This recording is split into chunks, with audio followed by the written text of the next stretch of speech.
कहते हैं, अगर कभी आपने माँ काली की मूर्तियां तस्वीर को ध्यान से देखा हो तो एक सवाल जरूर आपके मन में आया होगा।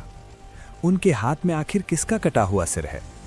क्या वो किसी राक्षस का सिर है या किसी इंसान का? या फिर उस सिर के पीछे कोई बहुत गहरी, डरावनी और रहस्यमयी कहानी छुपी हुई है? सच जानकर शायद आपकी सोच बदल जाए, क्योंकि वो सिर सिर्फ एक सिर नहीं बल्कि पूरी सृष्टि का एक बहुत बड़ा सच है। आज मैं आपको वही कहानी सुनाने जा रहा हूं जो आपको अंदर तक हिला देगी। बहुत समय पहले, जब धरती पर अधर्म बढ़ चुका था, राक्षसों का आतंक हर जगह फैल चुका था, तब एक ऐसा असुर पैदा हुआ जिसे हराना लगभग नामुमकिन था। उस असुर का नाम था रक्तबीज। रक्तबीज की सबसे बड़ी ताकत क्या थी? उसका खून। जी हाँ, उसका एक एक बूंद खून जमीन पर गिरते ही एक नया रक्तबीज पैदा कर देता था। यानी जितना उसे मारने की कोशिश करो, वो उतना ही बढ़ता चला जाता था। देवता परेशान हो गए। इंद्र से लेकर अग्नि तक सबने उसे हराने की कोशिश की, लेकिन हर बार हार ही मिली। धरती पर हाहाकार मच गया। लोग डर की साए में जीने लगे। तब सभी देवता एक साथ पहुंचे महाशक्ति के पास, और उसी समय प्रकट हुई वो भयंकर शक्ति जिसे पूरी दुनिया आज मां काली के नाम से जानती है। उनका रूप इतना भयानक था कि बड़े बड़े देवता भी कांप उठे। काले रंग का शरीर, खूनी आंखें, बिखरे हुए बाल और बाहर निकली हुई लंबी जीभ। लेकिन उस भयानक रूप के पीछे एक ही उद्देश्य था, अधर्म का अंत। मां काली युद्ध भूमि में उतरी और शुरू हुआ एक भयंकर युद्ध।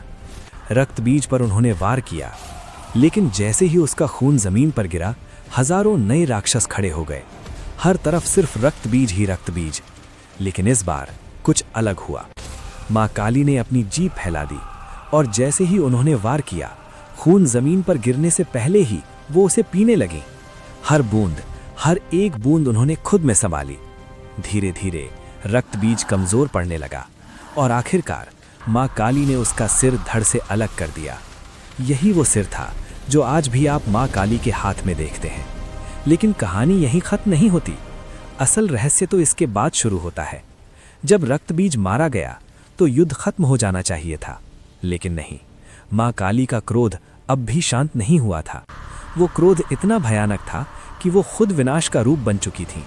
वो हर तरफ नाश करने लगी। राक्षस तो खत्म हो चुके थे, लेकिन अब वो सब कुछ नष्ट करने लगी। धरती कांपने लगी, आकाश फटने लगा। देवता डर गए। अगर मां काली को रोका नहीं गया तो पूरी सृष्टि खत्म हो जाएगी। तब सब ने एक ही नाम लिया, भगवान शिव। शिव जी ही थे जो मां काली के इस रूप को शांत कर सकते थे। शिव जी बिना समय गवाए युद्ध भूमि में पहुंचे।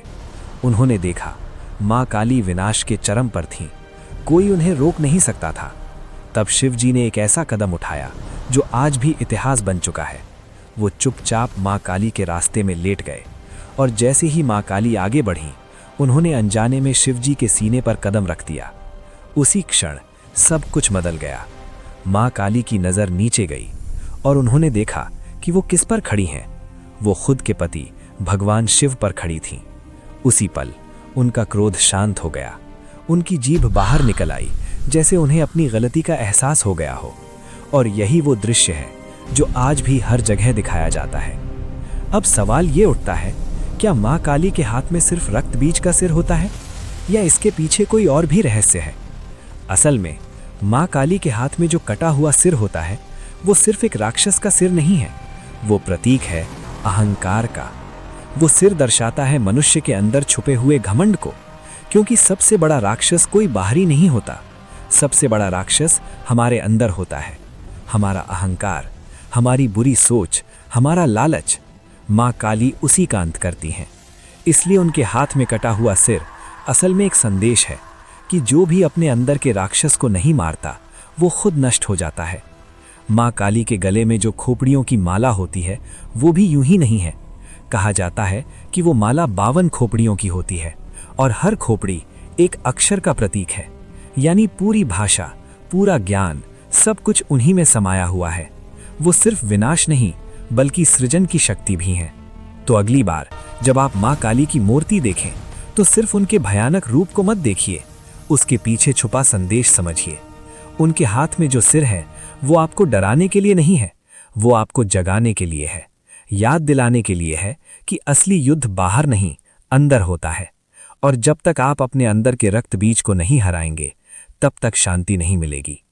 ये कहानी सिर्फ एक देवी की नहीं, बल्कि हर इंसान की है, हर उस इंसान की जो अपने अंदर के अंधेरे से लड़ रहा है। और जब वो जीत जाएगा, तभी उसका असली जन्म होगा। यही है माँ काली का सबसे बड़ा रहस्य, और यही है उनके हाथ में पकड़े उस सिर का असली अर्थ।